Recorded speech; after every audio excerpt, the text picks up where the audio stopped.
Hi Founder fans, Jason here, and today's founder is Fulwar Skipwith. Now, putting aside the fact that he is one of my favorite names of all time, Fulwar Skipwith is also one of my favorite American founders. His story is fascinating. So, his story starts when he's 16 years old and he drops out of the College of William and Mary. He decides, hey, I want to fight in the Revolutionary War. And he does. He joins the Continental Army. And his first battle is the Battle of Yorktown. So that was easy. He shows up and wins the war. Skipwith then goes to private life. His father did own a gigantic plantation, and he was a distant cousin of Thomas Jefferson. So he did have a large fortune already as a young man, based mostly off slavery. But as opposed to the other plantation owners, Skipwith decides to go into the merchant business, primarily trading his father's tobacco, but still focusing on the merchant business. And it's in this situation that he goes to London. And he would spend the better part of a decade over in Europe. And though at first he starts trading mercantile goods, he's actually chosen by President Washington, once Washington becomes president, to be a consul. Now, I want to note right here that a consul is a type of diplomat, but it's different than an ambassador. An ambassador speaks on behalf of the United States and can negotiate for the United States to another nation. A consul represents the Americans living in another nation. Today, we think of it basically as an embassy, the person running an embassy.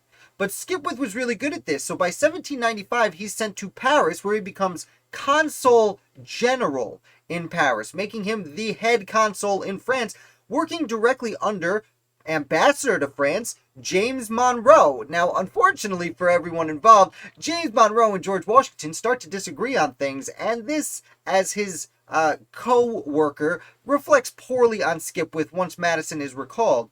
He hangs around a little bit longer before moving back to North America, but Skipwith has other ideas. He moves to what was then called West Florida, and this is when the story gets fun. So, Florida, as we know it today, was two separate colonies, East Florida and West Florida. East Florida is Florida.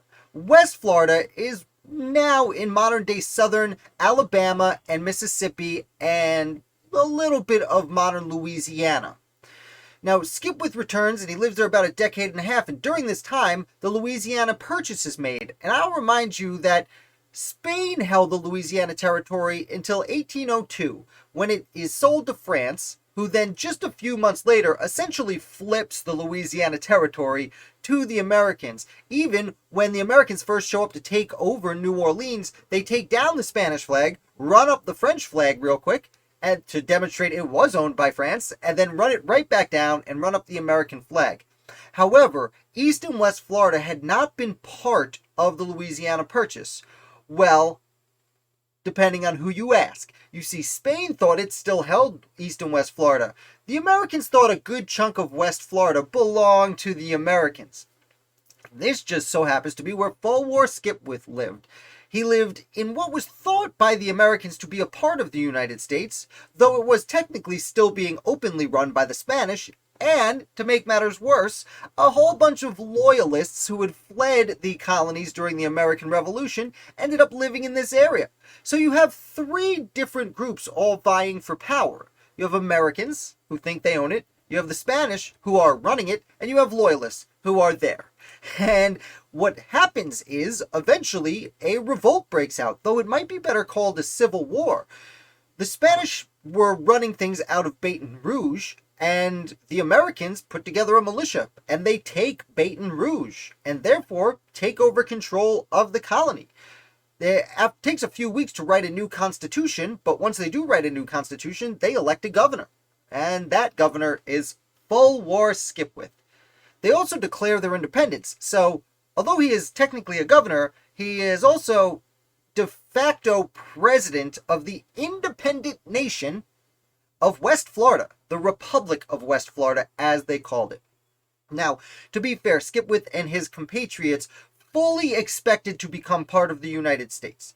What they had hoped is they would write this constitution, declare themselves independent, and do what Vermont did, essentially. Say, hey, can we be part of the United States? President Madison, who had just become president not long before this.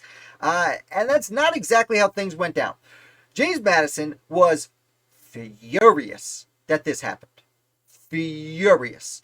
He didn't want to have to send soldiers into what may have been Spanish territory. Because Spain, although the relationship had always been tenuous, did always have an agreement of peace with the United States.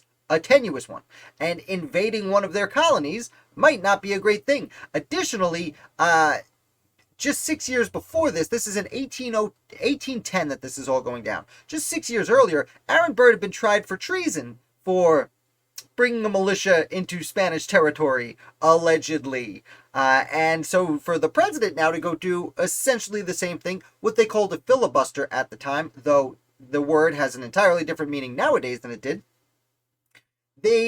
James Madison didn't necessarily want to do that. He also was afraid that getting ready for the War of 1812, though it had not been declared, he was afraid to move troops down in that direction, and when they probably had to go north.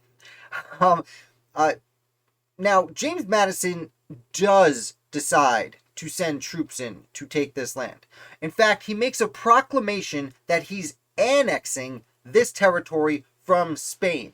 Basically saying, hey, Spain, we're taking this land from you. Now, again, it wasn't all the Floridas, and it wasn't even all of West Florida. It was a big chunk of West Florida, most of what consists of southern Mississippi today.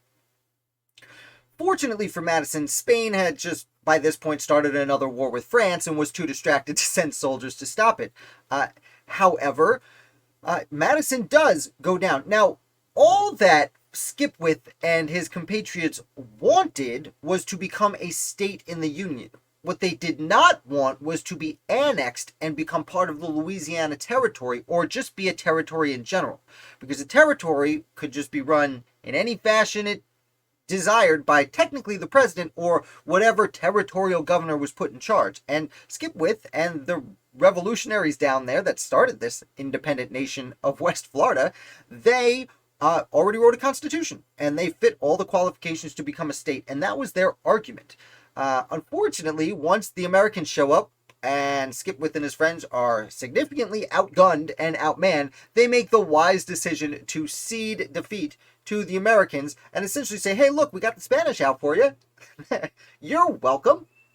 Now, again, not an entirely perfect situation, but that is the entirety of West Florida. It lasted less than a month, the Republic of West Florida, and since it took time to write the Constitution and have an election, Fulwar Skipwith had been the first and only governor of the independent nation of the Republic of West Florida for almost a full 12 days. And that's the story of Fulwar Skipwith. Now you know why he's one of my favorites. I hope you enjoyed this video. It's a little bit longer than our usual videos, but that's okay. He's a really long character, so to speak. If you enjoyed this video, do me a favor, hit like. It helps more people learn about the channel. Come learn about the American Revolution along with us. If you're new here, hit subscribe. I put up videos 7 days a week, and lots of additional live ones all week long. Thank you for watching, and I'll be back with another founder for you tomorrow.